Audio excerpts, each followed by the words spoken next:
right, welcome. Thank you all for being here today. My name is Lacey Hensley, and I'm the director of the Institute for Coordinated Community Response. We are a program of the Conference on Crimes Against Women. We're located in Dallas, Texas. So thanks for joining us. I know see a lot of familiar names that have joined us before. Take just a couple minutes to point out if you would like to ask questions, please use the Q&A box. And our speaker today will answer those at the end of today's presentation, but be sure and pop that question in the Q&A box at any point in time throughout the presentation today. And if you have any technical difficulties, feel free to send a message to host and panelists, and I'll see how I can assist you. ICCR, a little bit of background about who we are. We were a program founded in 2018 to work with rural communities throughout the state of Texas.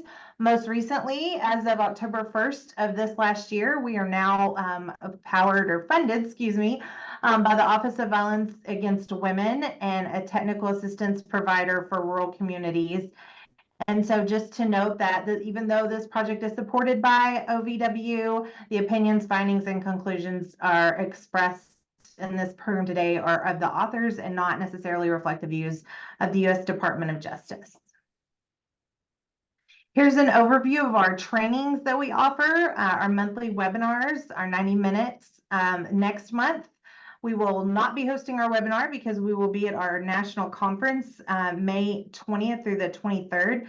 Hope many of you will be joining us there. We'd love to see you at the Sheridan in downtown Dallas. Not only do we have the monthly webinars, we have some great on-demand learning series on our website, including some roll call trainings. We're excited to be launching a new roll call training at conference next month on sexual assault. So be looking to the website for that. And you can learn more at www.instituteccr.org. Now on to today's presentation. Super excited to have Detective Kelly Downey with the Bossier Sheriff's Office in Louisiana. And so Detective Downey is going to give a little bit of information about herself and her background. I'm going to stop sharing. And if you want to share your screen. All right. Take it away. Thanks for being here. Thanks, Lacey. Thank you, everybody, for taking time out of your day to come into this webinar and to learn what has been quite the journey over the past year and a half regarding stalking and domestic violence. I am Detective Downey. I began my law enforcement career in 2008. My initial career began as a non-post certified, and then I had that case that defined me. And when I say that, and I hope you guys can understand, we've all probably had that one case that made it to where it kept you up. It actually defined who you were and how you work cases. And I actually was working in the records division when that case happened. It included the death of a 5-year-old little girl. And that's when I became post certified or actual law enforcement, not just an admin person. So 8 years ago, my Sheriff Julian Whittington, came to me because we got a brand new grant under what's called VOCA, or the Victims of Crime Act. And we actually opened up our Family Justice Center here in Bossier City, which is in Bossier Parish, Louisiana.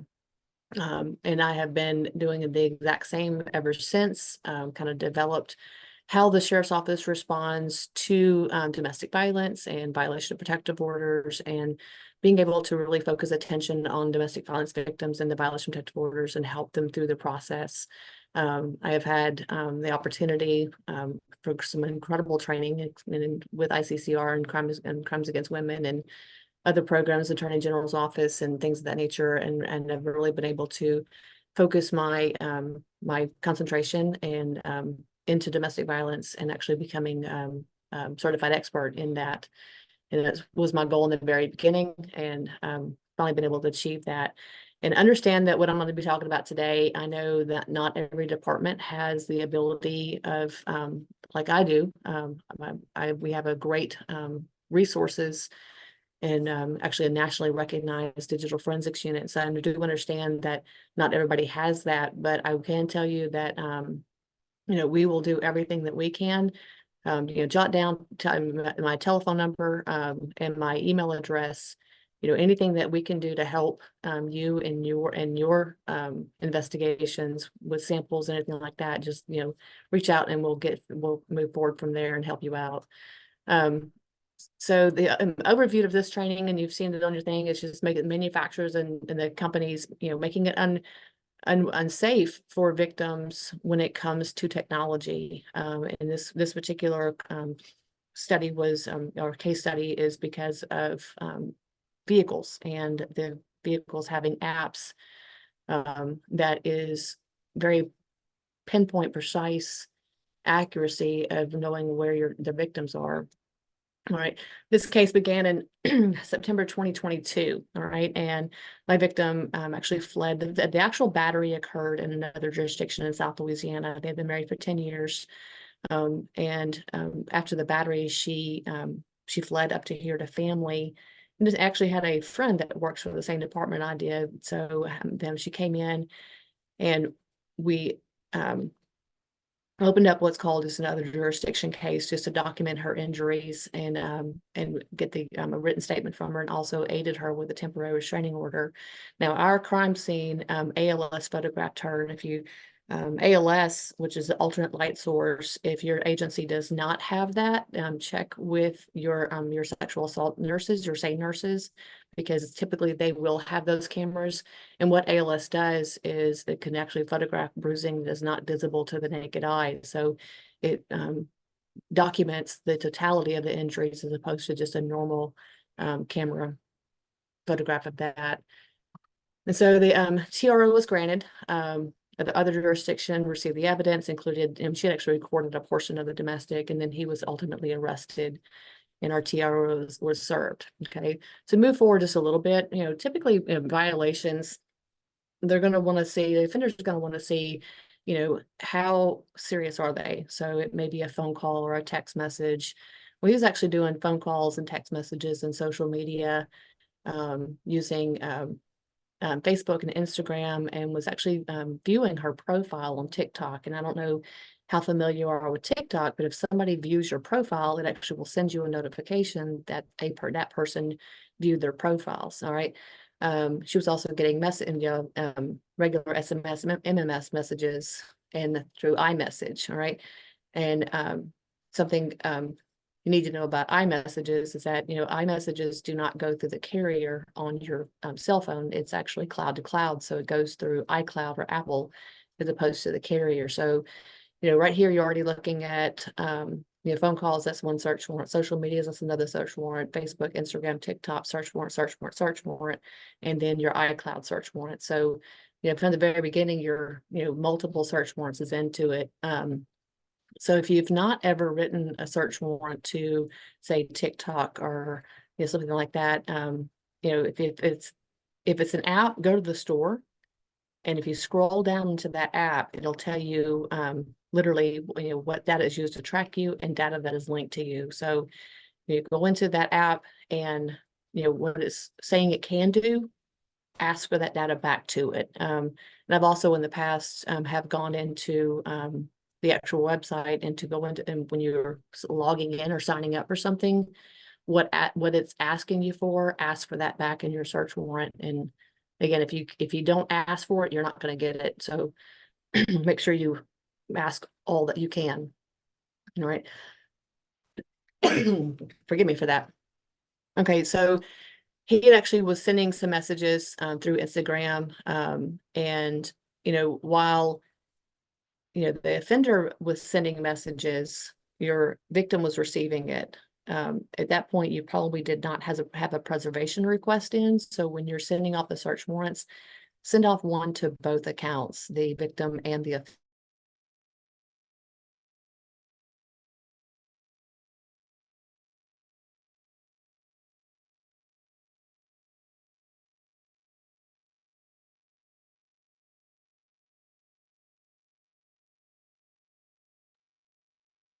Uh-oh, looks like we may be having some technical difficulties. Stand by for just a minute.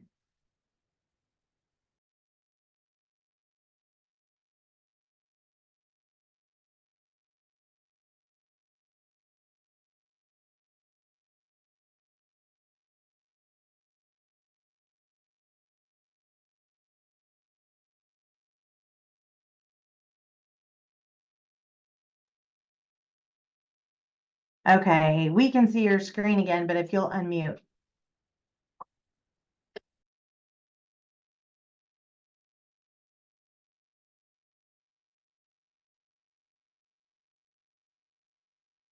Is that unmuted now? Yep, we can hear you now. Okay, so we got through, you actually heard nothing, right? You cut off on writing warrants for both accounts. Okay, good. The Okay. last thing I heard. Okay, so yeah, we're writing messages for both accounts because while the offender probably deleted it, your victim will still have that in there. And what you're looking for when you get those search warrant returns in is you have IP addresses, you have what type of mobile device or what type of connection there is. So you're just kind of building your information at that point. And just to be quite honest with you, sometimes, victims are not really, it's very rare, but sometimes a victim may not be honest with you. And so if they went in and did that, you can actually prove that by the social medias. But it also lets you start building your offenders IP registries, all the different IPs that are being used in the different various types of harassment. Okay. Verizon does retain IP addresses, AT&T does not. So what you're looking for at this point is you may have some IP addresses from the various things that they're doing, and those may match. While you may not be able to pinpoint it back to the cell phone, you might be able to pinpoint it back, to the offender itself. Right. So the returned informations, okay, you are looking for the messages, but you also may be finding some other communications to other people where the offenders talking about what they're doing. And that's kind of important as well. In the very beginning of a meta, or which is Facebook or Instagram, you'll get the logins, the email addresses, the phone types are used, and again, IP addresses of the logins and any uploads. You might be looking for similar or exact matches on identifiers, same IPs across the board of the social medias. All right. So I have not actually on TikTok, I have not actually seen a return yet that shows where an offender gives me the search users. But again, we're still building into the IP addresses. Something we need to get your victims to do is, start collecting the information, start collecting everything that's happening. And I've shown a couple of the different screenshots that my particular victim shared with me. And this is what it looks like when TikTok sends you a message. All right, so just get those screenshotted, get those documented, dates, times, and everything else, and just add that into your evidence of the notification that they've been seeing. And again, I've not seen a TikTok return that actually gives me that. But again, I'm tying in all my different IP addresses at that point. All right, and iCloud. All right. So when a victim receives text messages, and it is iCloud to iCloud, it again does not go through the carrier, it goes through the cloud. So we have to write a search warrant to iCloud itself. Now, we'll tell you that while you give certain date ranges to Apple, what I've seen coming back is basically inception to the stopping point of your end date. So even though you're asking maybe January through March, they're going to give you the beginning of that phone or iCloud address to March. So that's kind of beneficial as well. Apple will comply with the research warrants, okay, but you're going to get a lot of pushback from them. The first ones are going to want an asset attestation that the investigation does not pertain to abortion, and then they're going to send you another email that they will not honor a non-disclosure of an indefinite amount. So when you send them the search warrant, if you just go ahead and send them that information, then it cuts down a couple of days on your return of information because you're already giving them the information that they're going to come back with. The returns will come back encrypted, okay? And it's a multi-step process, and this is where your digital forensics unit, or if your agency doesn't have a digital forensics unit, our DFU does a lot of what's called agency assist cases. So check with your your marshal's office, city marshal's office, and maybe your larger jurisdictions to see if their digital forensics unit will help you out. Because on iCloud, when it comes back and it's encrypted, it takes, anywhere from a couple of minutes to a couple of days to actually decrypt that.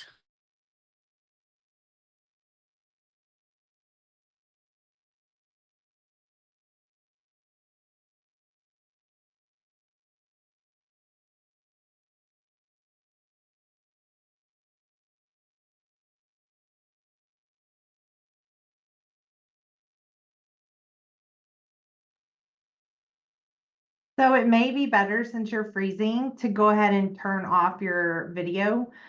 Just share your presentation, and then you can turn off your video but stay unmuted. That may help with the freezing.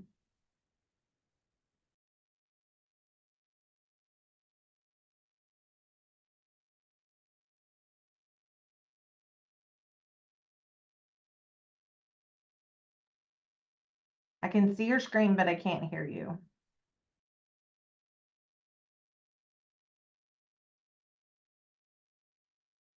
All right, is that better?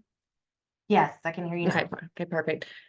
All right, so a second step for iCloud is being able to once you decrypt it when it initially comes in, is uploading it to a program called Magnet. Magnet then further extracts data and information from the return, and then but also will pull it into a program to where you can tag your evidence, and it's just a lot easier to find your information. And again, smaller departments, check with your sheriff's office, your marshal's office, or even state police to see if they will help you with that as an agency assist. So if you don't have that option even more, Magnet does have a free tool. I don't know if you want to screenshot that web address there to be able to download the free Magnet tool. It's not as great as the full Magnet, but can promise you 100% it's way better than just the initial decryption from Apple itself. If you can get the full, it is certainly worth your time. If not, because I know RDFU gets so backed up sometimes, I can't get a full Magnet and I have to use this free tool. But that is, again, it's a free tool, and it will make your life much better when it comes to Apple returns.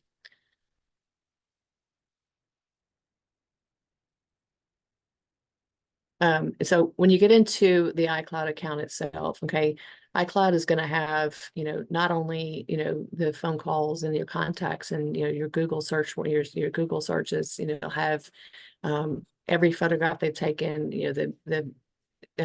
any type of app that they're using, it'll also have that information. So what is really, obviously you can find in there your SMS, your iClouds to iClouds, text messages will be in there, and you can tag those out, but also your apps. And was really important for this particular case, because what I was having a problem with, and let me just back up a little bit.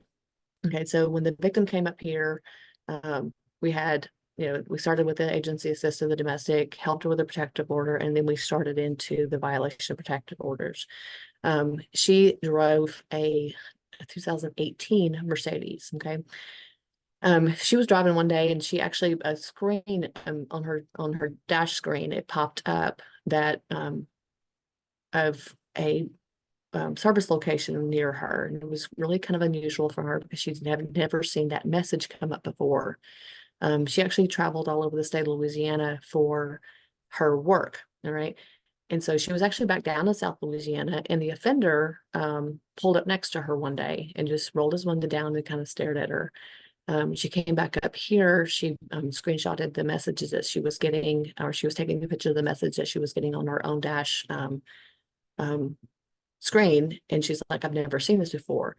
She initially called Mercedes and to learn that he was using, or the offender was using the app. Okay. Now, again, this victim had at the time a temporary restraining order. All right. The number one thing in a temporary restraining order is to not abuse, harass, stalk, follow, track, monitor, in which everything he was doing through this app. And again, she had a 2000, it was a 17 or 18 Mercedes. And back in 2015 is kind of when the apps began. At that time, it was more of your higher end vehicles. Now, here and now, I mean, it's not only your higher end vehicles, but it's your Kias and your Hyundais, and it's actually every vehicle has an app. These apps have pinpoint precise locations. If you install the app and you just get into it by the VIN number itself, it is pinpoint preciseness. Kind of the one difference between the apps and maybe Life 360. The app that I've seen does not give historical data. It just tells you the location at that moment. Life 360 obviously gives you historical data. So here's a victim, here's the offender who has pinpoint precise location of the victim at all times. When the victim had called Mercedes-Benz, she kind of ran into a roadblock with them because he was the registered owner of the vehicle, right? State of Louisiana is community property. It doesn't matter, who buys what. If it's purchased during the marriage, it is community property. He purchased the vehicle. It was registered in his name. She paid the note on it, but Mercedes did not care because he's the registered owner. Apparently, registered owner sits at the right hand of God, and they refused to remove the app privilege of him. So she's freaking out at this point. Calls me, lets me know. I call Mercedes and have multiple different conversations with them. And at one point, one of the customer service persons told me, well, "Why don't you just call him and ask him to uninstall the app?" And to which I was rather flabbergasted and may have lost a little tiny bit of my religion with the fact is, the judge has already told him not to do this, but you're expecting me to call him and ask him to uninstall. And at that point, it got a little bit crazy, right? The victim itself, she had, like no peace at this point. We had the protective order. This going to January, just where she got sole and exclusive use through the district courts of the car. So not only did she have the protective order, but she also had the district courts saying that she had some sole and exclusive use of the vehicle. And at this point, I was starting to get my search warrant returns back in. Okay. And we have to go into victim safety as far as, how volatile is this?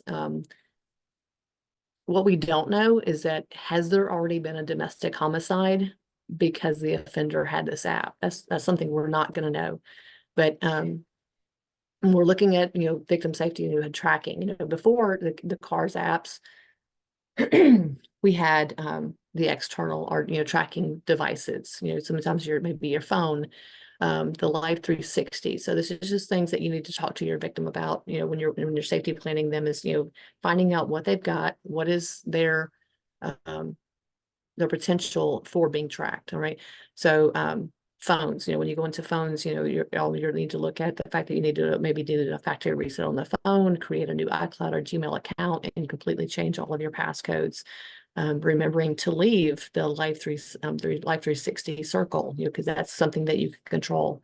Turning locations off in your phone, turning off shares, because if you're in a relationship for a long time, you don't think about, what you actually share with each other. And then also there may be some hidden tracking apps that on the phone to where it's just not on the dashboard and they don't know. That's why we always try to get them to just factory reset their phone, create a new iCloud or Gmail account, and that way they're not actually when they transition over to something, they're not transitioning something that's also could be tracking them.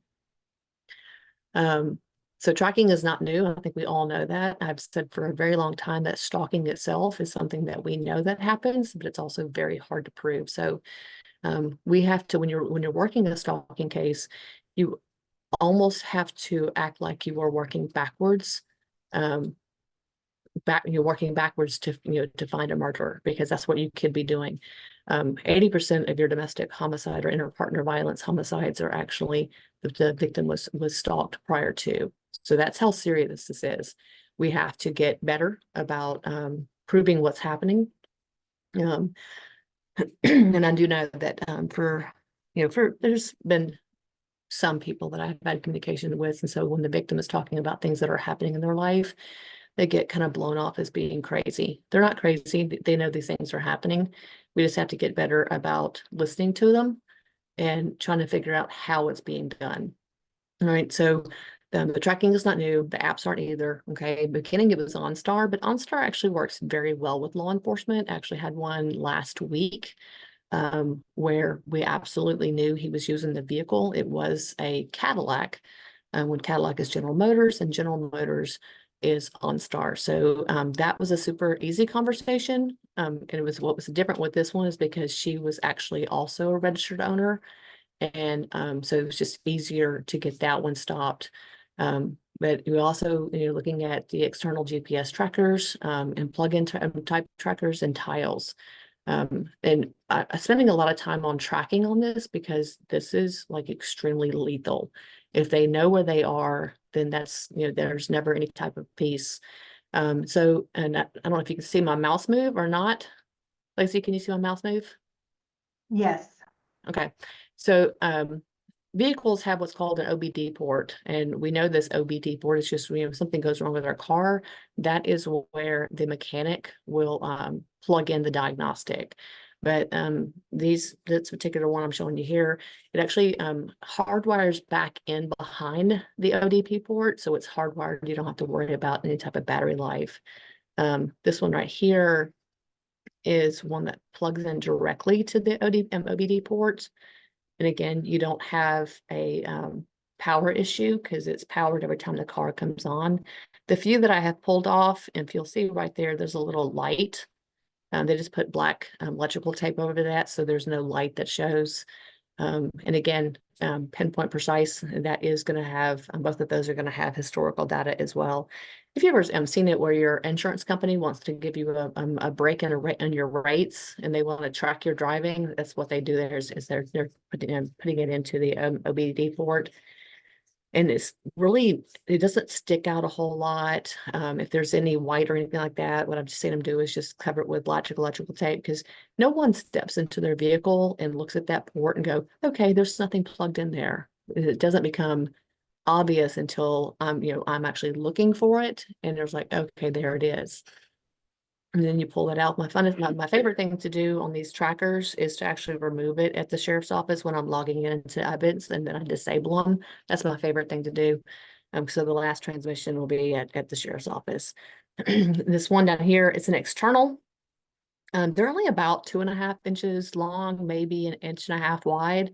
And this one is, companies like Spy Point and Brick House, but they are external trackers. These do have battery issues. The extended battery life is only 2 weeks, about 2 weeks. But you're going to find these actually the box that they're on is magnetic, and it will stick onto. Most of the time, I'll see them on the frames under the bottom bumper is where you normally will find those. And again, you're pulling them off. Last transmission is when you disable them at the sheriff's office, and then now the newest ones is air tags and tiles.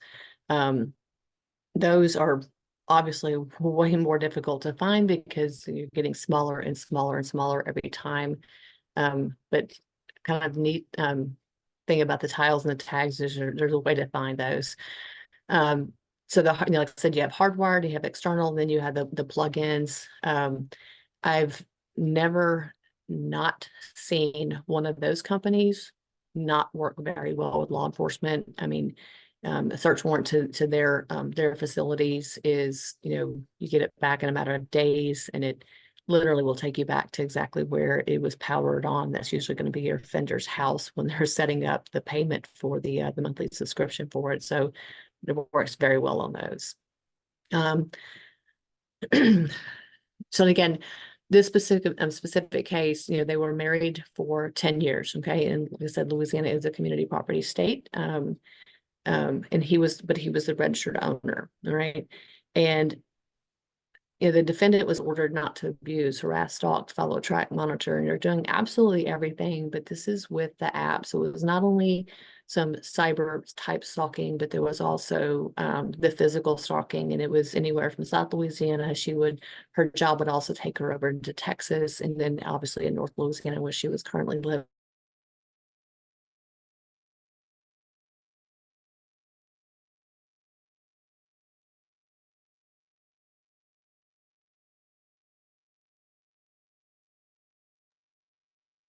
Sorry, guys, we'll try one more time.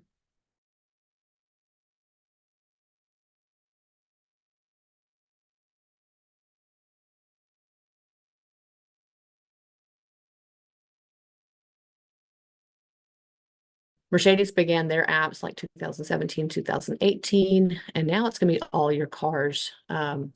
Kelly, Yes. you did cut out for just a little bit there. How far back? Go back to the previous slide. I don't know if I didn't have this problem on the last time though, Yeah, we at saw all. the trackers and then just go to the next. I think you were towards the end of this. Of this slide here or something different? Right. I think you had just talked about where the victim had a TRO, but got the sole award during the divorce proceeding. I did not hear you say that part if you mentioned that. Okay, yeah, sorry about that. All right, so hopefully we can get, I've moved my Fi into even closer proximity, it's only about a foot away now, it's even closer than that.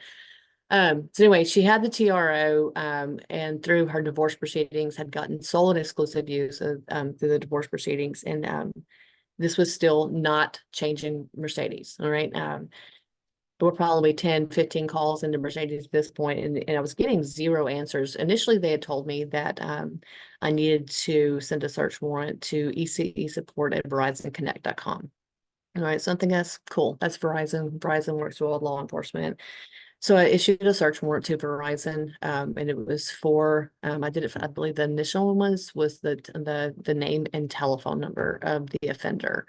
They came back and said that we only go by VIN number, and also we have nothing to do with the app. So I just had reissued the search warrant using the VIN number, and then they called me and said, we have nothing to do with the app. We can only tell you where the car's at, but we have nothing to do with the app itself. So they gave me some telephone numbers for people with Mercedes and an email address. Well, that actual email address did not accept outside emails. So that came back very quickly as undeliverable. And the telephone number that they gave me, it did not allow, I never got any, I mean, leaving voicemails and everything else, never got a return call. And then I moved into search.org. Okay, so that's our holy grail for search warrants is search.org. Mercedes-Benz was actually Mercedes-Benz Financial had a service process through a company called CT Corporation, which was the registered agent for Mercedes-Benz in the state of Louisiana. Interestingly enough, Toyota also uses CT Corporation.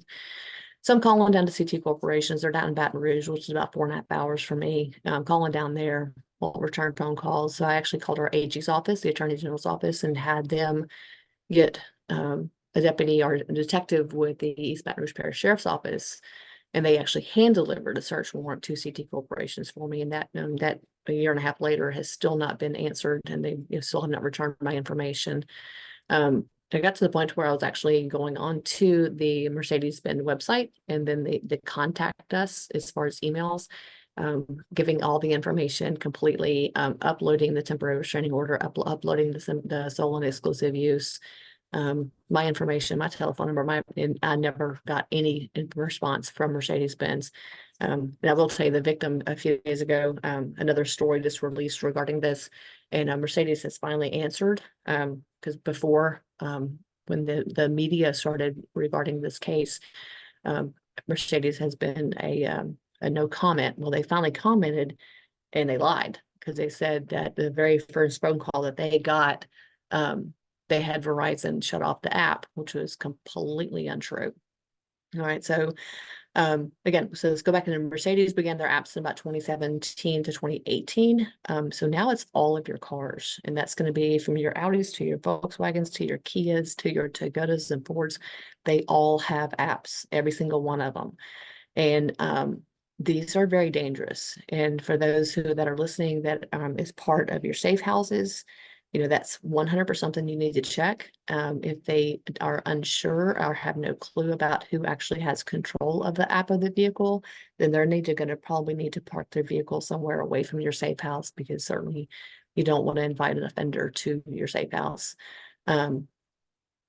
the problems we were running into is the fact that, my offender was the registered owner, and there's no viable way to serve a search warrant to Mercedes. CT Corporation was no help. EC support at Verizon Connect was no help, other than the fact of telling me that they had no part of the actual app. They could just tell me where the car was.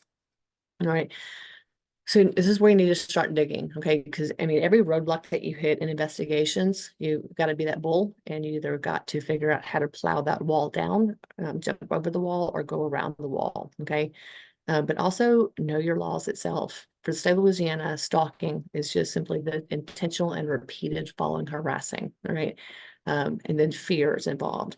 But also stalking in the state of Louisiana, when the person has a protective order, then becomes a felony. So, we are talking about holding offenders accountable, and we're talking about doing everything that we can for our victims for safety. Okay. So like I said, my victim called Mercedes. I called Mercedes. I uploaded the TRO. I uploaded the sole and exclusive use doctrine from the district courts. I mean, I've done everything that I possibly can to try to get them to stop this app. This particular offender was becoming more and more volatile, and he was becoming more and more obsessed with her. I mean, and you also know the most volatile time for a victim is when they leave, is when that offender no longer has that power and control. So that's why it's so volatile at that point in time. Um, Mercedes again I was having no luck with them. Like I said, search.org, actually, that's the only thing that they had was from the financial services. So it's got the name Mercedes, and I'm fixing to send a search warrant to them, and literally nothing was working at that point. So at this point, all I could really do, okay, now in the iCloud account itself, okay, you're looking at the app use, all right?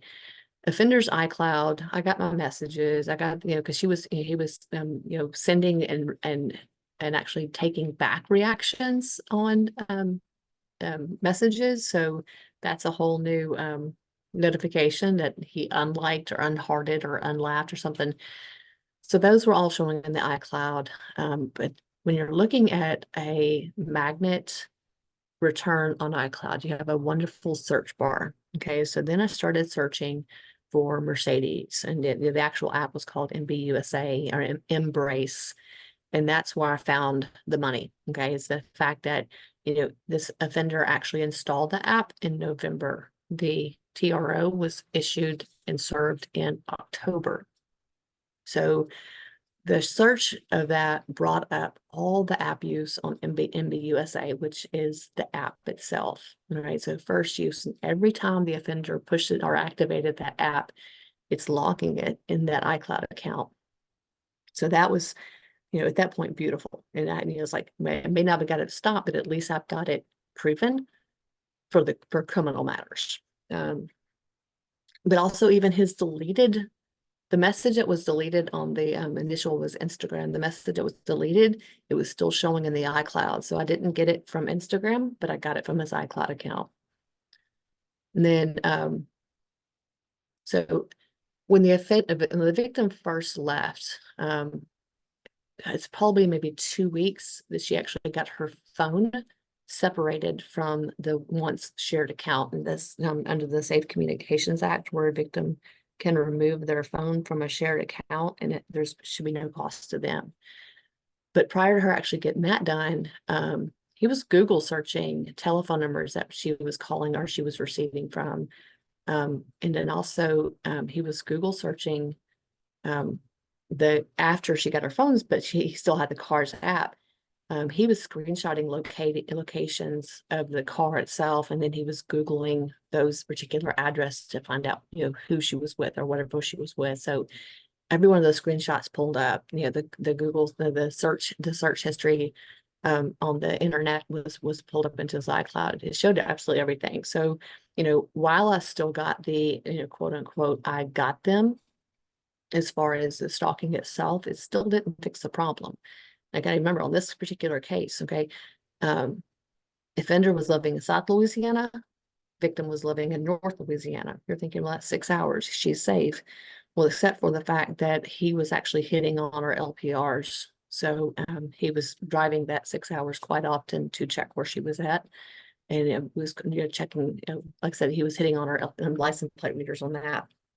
So my biggest concern was, I've got a warrant for him now.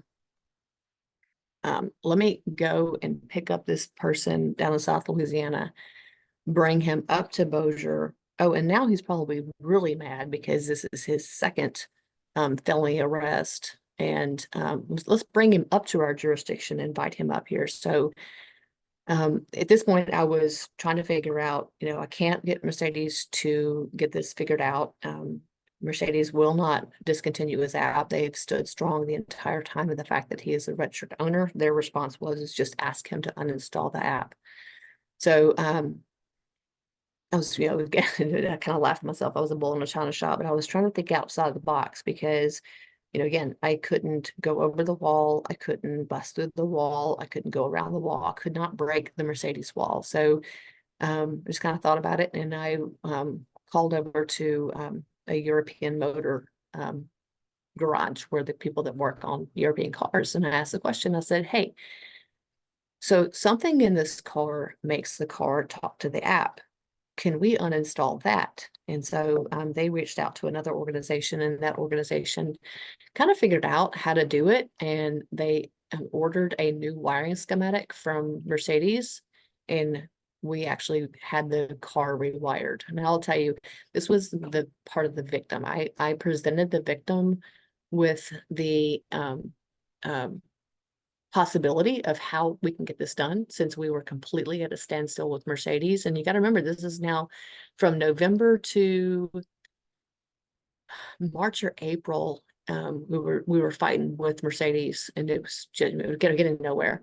So I presented her with a solution, and through the autonomy of her making her own decisions, and this is kind of how I treat victims. I give them options, they make their own decisions. But she was presented with a resolution, and she chose that resolution, and that was to have the car rewired.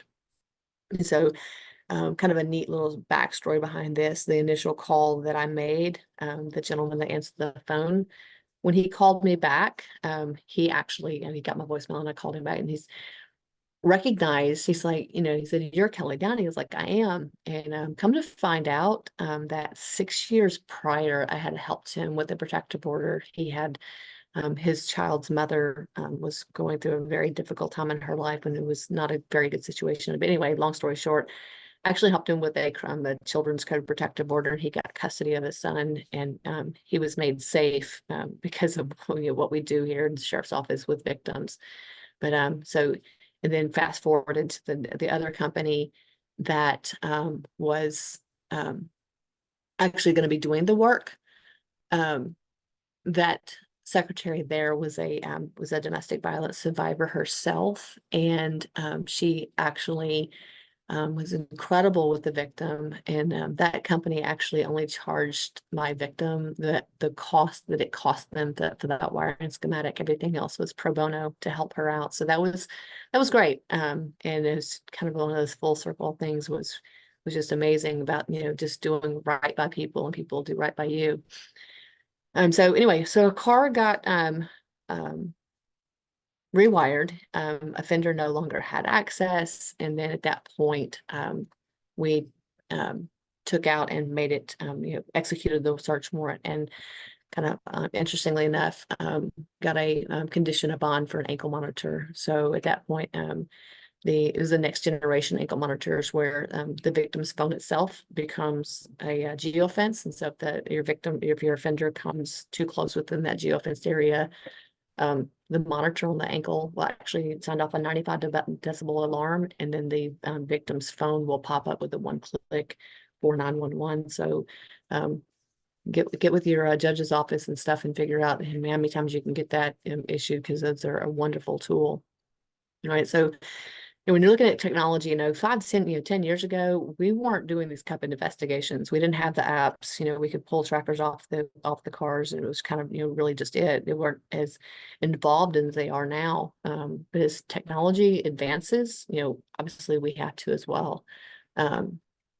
We kind of this is another screen that you're going to want to screenshot because there's this a great article in Forbes regarding trackers because both Apple and um, um, Android phones have apps that you can download, and it's going to be looking, the app itself will be looking for your air tags or your tiles. It's called Scan and Secure, but certainly screenshot that article, and it's certainly worth a look up for you to educate yourself a little bit more about how to find and disable these different type of tracking devices. Obviously when you're looking into stalking, cyber stalking and stuff, the offender may know the one Facebook, they can block that and stuff. But if you're looking at, here's all the other different type of social medias, it takes less than 2 minutes to create a new email address. And so you can create a new profile within minutes and just constantly harass that, that victim over and over. So you can't block them fast enough. The same with the text apps. Okay.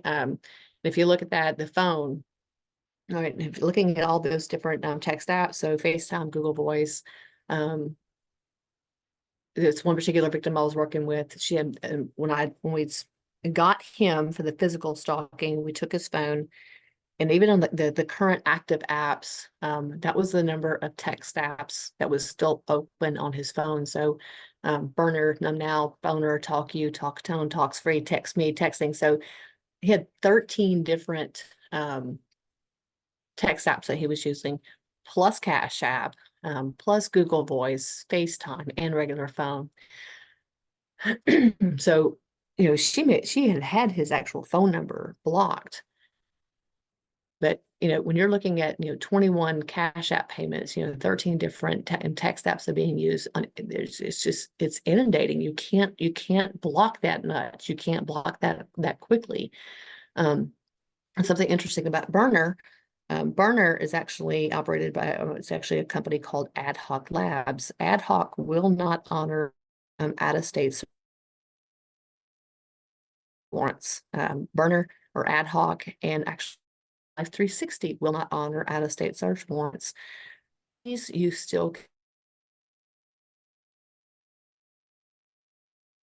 get it with Burner or Ad Hoc. I'm just make contact with the Kelly, Los Angeles County Police Department and speak with one of their detectives. I was saying we heard some of that. It was cutting in and out for just a second. So if you don't mind repeating just that screen right there. Okay, let me go back one. And I don't know why it's so unstable today. It's like never been done this before too. Sorry.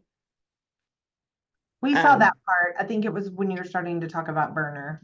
Okay, yeah. So Burner is actually owned by a company called Ad Hoc Labs. It is a California company, and they, like I said, they will not honor out-of-state search warrants. All right. Life 360 is also a California company. They won't honor out-of-state search warrants, and really what they're standing off of is one California law where it really kind of talks about the companies being compelled to testify in court. But if you think about it, okay, Apple, Meta, I mean, they're all California companies. All they have to do is, sign is send the affidavit, and that keeps it from. But Burner and Life 360, both of them, Burner specifically, reach out to the Los Angeles County Police Department in Los Angeles and speak with their detectives division. I've had them do this for me before, where you send one of their detectives your search warrant. That detective will then turn around and apply for a search warrant in their jurisdiction, is what's called naturalizing the warrant. And so the information is actually would be sent, you can still get it. Life 360, when you send them a search warrant, they will send you back an email saying that they are not going to honor it, but it gives you a name and a telephone number of a person in the district attorney's office in that jurisdiction, and he will naturalize your search warrant. Now, both of these, your own district attorney's office, they can do what's called an order to show cause, where it is then compels the companies to appear in your court systems to explain why they're not honoring the search warrants. Could be, both Life 360 and Burner, Ad Hoc, all these different companies, while their company may not be in your state, they're operating in your state. So if if you have enough of these, just talk with your district attorney's office to do that order to show cause. And the fact is, they will more than likely just give you what you want, just to not have to come to your state and explain to the judge why they won't. And if Life 360, this is game changer, because Life 360 is not only the real-time information, but they do maintain historical data. So, you can prove all the different places where the person has been, taking, if you get your CDRs from your phone records and then return information from Life 360, you can show the pattern of movements and show the stalking itself. So a lot of people ask why the victims just won't block them, because blocking them is not going to work. I think I kind of showed you that on the text apps. That just, you literally can't stop the number of text apps. Even when you block a text app telephone number, you can get up to 5, some of them are 10 different telephone numbers in that particular one. To where they can just keep going, keep going, keep going. It's just not going to stop. And when you get this type of investigation, the victim will normally come in with 5, 6, 7, maybe 10 different telephone numbers that they're calling from.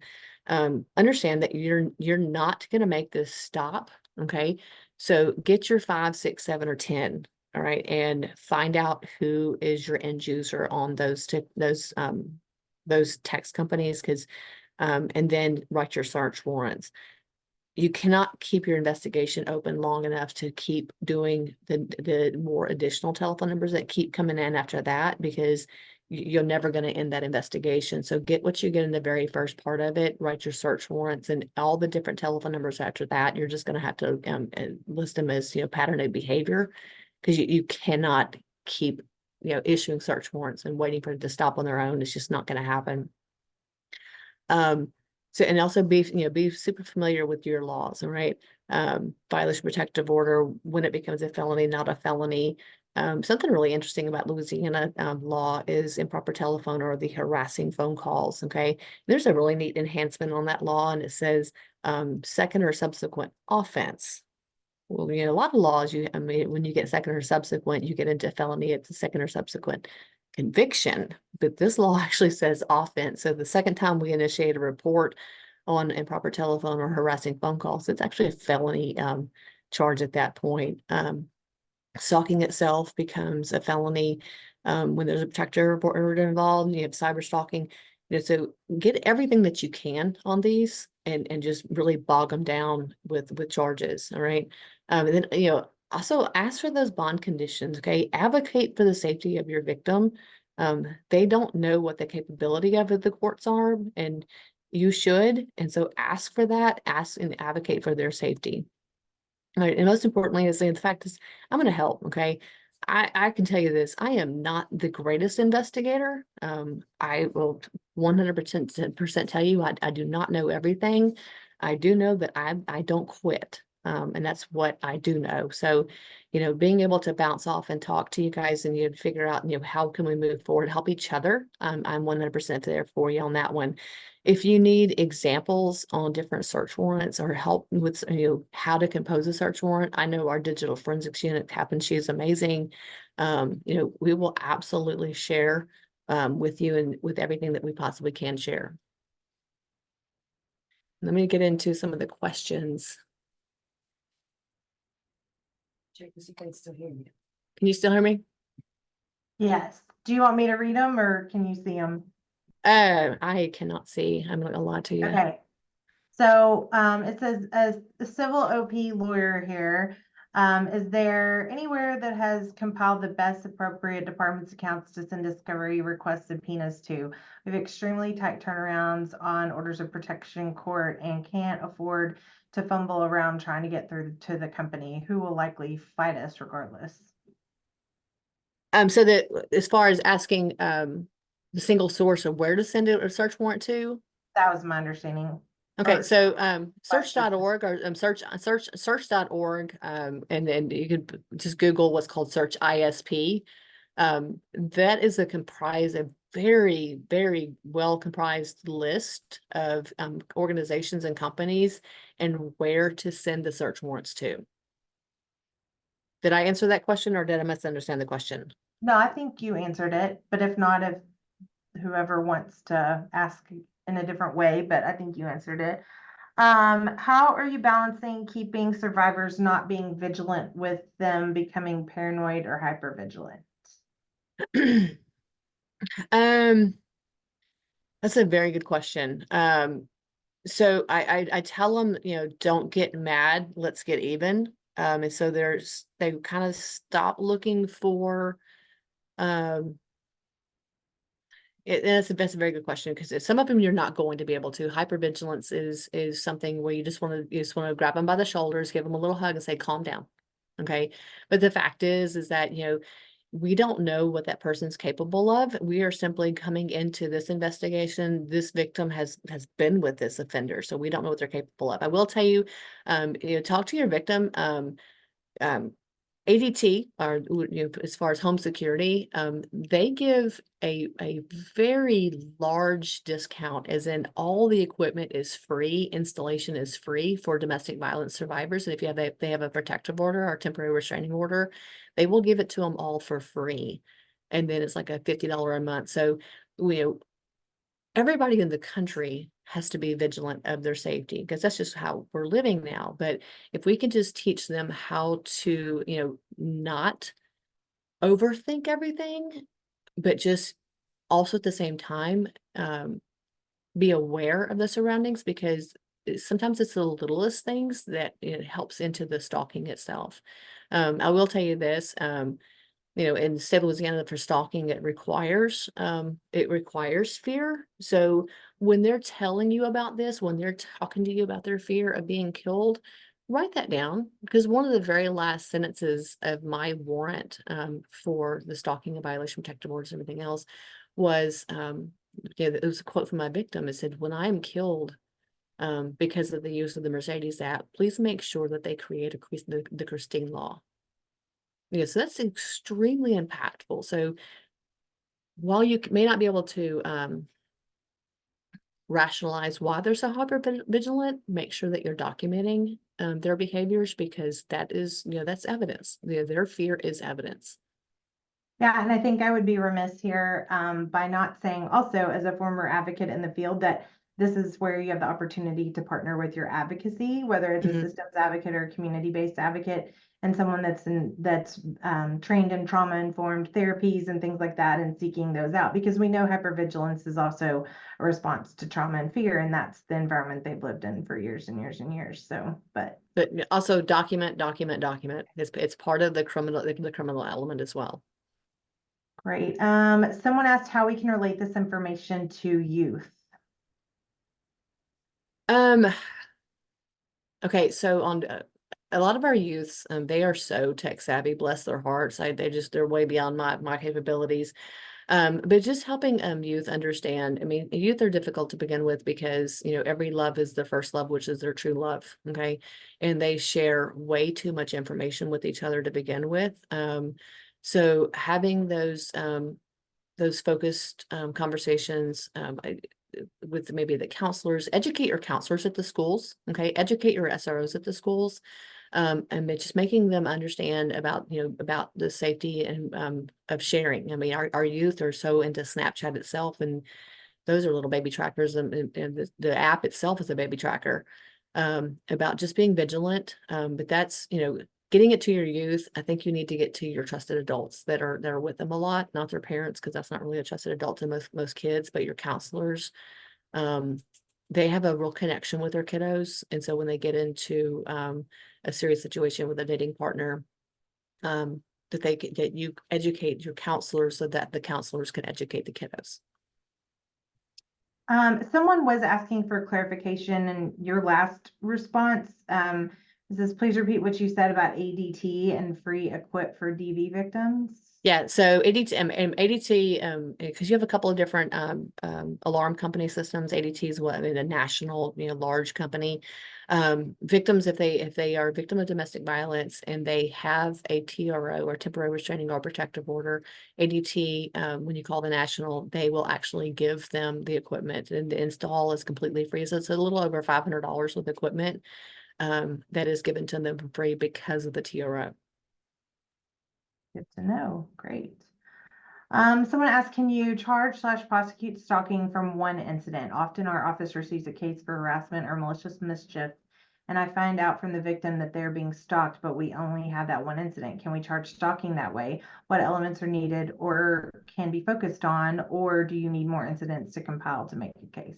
So very specifically for state of Louisiana is intentional and repeated. And while you may have one case number, that doesn't mean you have one incident. So victims have to empower themselves. I call it empower themselves because, let's not get mad. Let's get even. Let's not get scared. Let's get mad. Okay. And start documenting absolutely everything. And also, I don't know if you guys have grant writers, but there are VOCA grants out there for license plate reader trailers. So the portable trailers. If we have a domestic and we put a temporary restraining or get a temporary restraining order, we will actually deploy our movable license plate readers into that hotspot so we can start documenting the comings and goings. So while you may have one incident that is documented, they've got other things. So get them to log, get them to journal, get them to share, and then you can pull your case together from there. Right. There are a couple of folks in the chat that were saying they thought the ADT DV program had been discontinued. No, had it done 2 weeks ago. Oh, perfect. Great. The name of the grant program is VOCA, Victims of Crime Act. So someone was asking the name of the grant program. And there may be some ICCR funding, increased criminal justice response. There's some funding through the DOJ for that as well. Let's see. Someone says, client I'm working with is being stalked through multiple apps, social media. Abuser even somehow changed the name of her workplace on Google to say workplace name, client name's job. If someone is somehow cloaking their IP address, is there a way around that?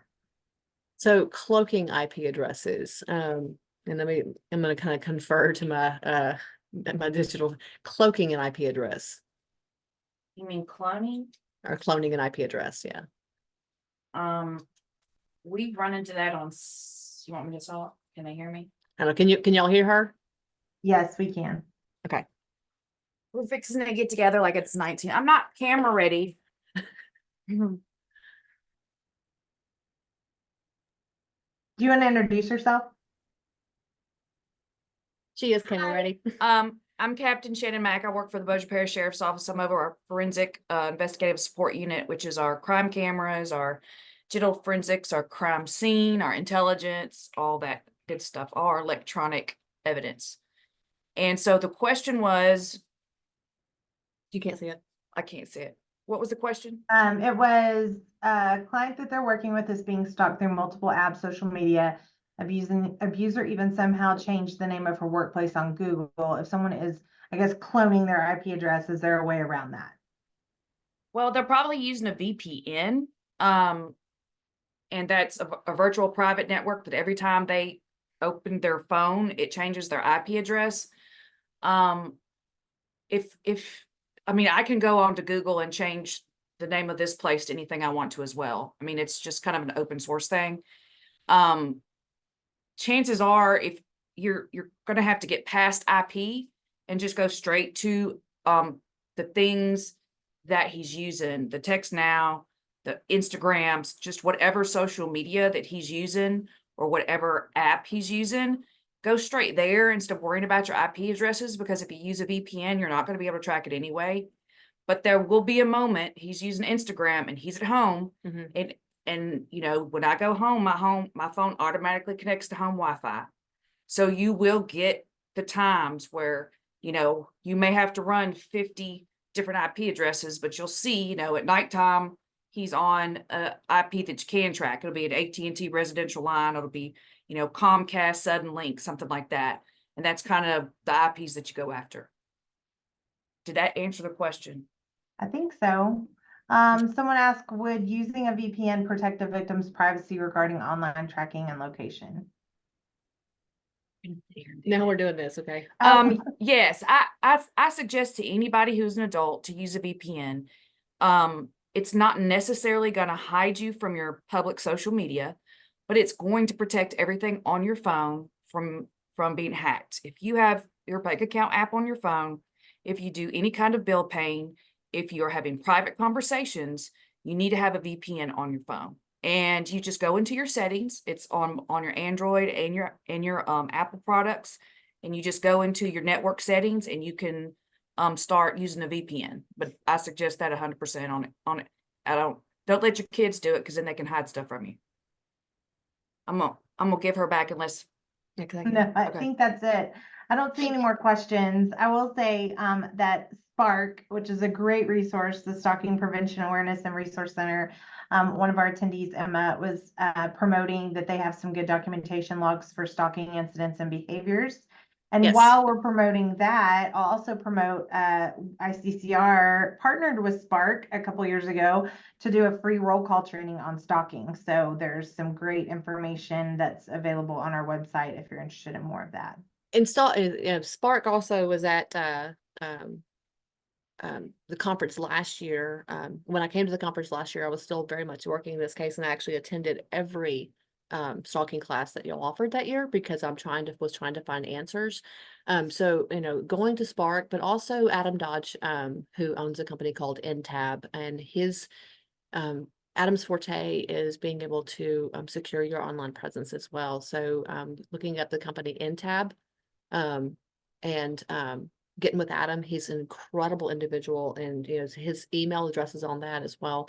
Talking with him about how to create a more secure online presence as well. So Spark and NTAB both are great resources. Yes, I'm glad you mentioned NTAB, because I did want to highlight that we have a podcast that Kelly and Adam were on a few weeks ago, this Uncovering the Dark Side of Vehicle Tracking. So Adam joined her, and that's our link to our website, where you can find not only that episode, but all episodes of the podcast on crimes against women, or listen to it on whatever service you get your podcast on. Just type in podcast on crimes against women. So, and to kind of wrap up what, when I went to the conference last year, again, I went to every single stalking class, because I'm thinking somebody's dealt with this, somebody. So I'm in my last class, last day was Adam's class. And he ended up calling me on my way back from Dallas. And we had a long conversation, and just to let you know, Adam has been working diligently on creating, because every answer I got on this regarding the Mercedes was it's going to require federal legislation. Okay. Adam's been working on that federal legislation, and December 31st, the New York Times actually ran a very, very nice story regarding what's happening, what this is and everything. And since then, the FCC has gotten involved. And is kind of mandating, because their thought process is that it is not compliant with Safe Communications Act, which again, it doesn't really it doesn't go along with Safe Communications Act. So between the New York Times and the FCC and Adam, because of Adam, we are actually creating federal law, so that we're trying to make it easier for advocates and law enforcement to not only stop what is being used with the apps, but also to create certain legal process. So huge kudos to ICCR, Crimes Against Women, because it would, none of this would have happened if it wouldn't have been for the Crimes Against Women conference last year. I would never have met Adam, and we literally wouldn't be creating this federal law. And it's the impact is going to be immense, because it's going to be like a one phone call and we can make the stalking stop. Since the FCC has gotten involved, some of the auto manufacturers have kind of stepped up. Ford has come up with the answer of, and yes, this is true, I did test it on my own vehicle, that the on-screen, when you go on screen, you can stop sharing location on the app from on screen. Toyota is now saying that one phone call to them with a TRO that they will shut down app use. None of the other auto manufacturers have responded yet, other than Mercedes with their lies. Well, I will say that none of this would be possible unless you did the advocacy that you did, because Kelly actually reached out to me like a year before even conference last year. So you've been working on this for a long time and are finally seeing the, the fruits of your labor, so to speak. And thank you for being a dedicated detective and going above and beyond for survivors. So I hate being told no.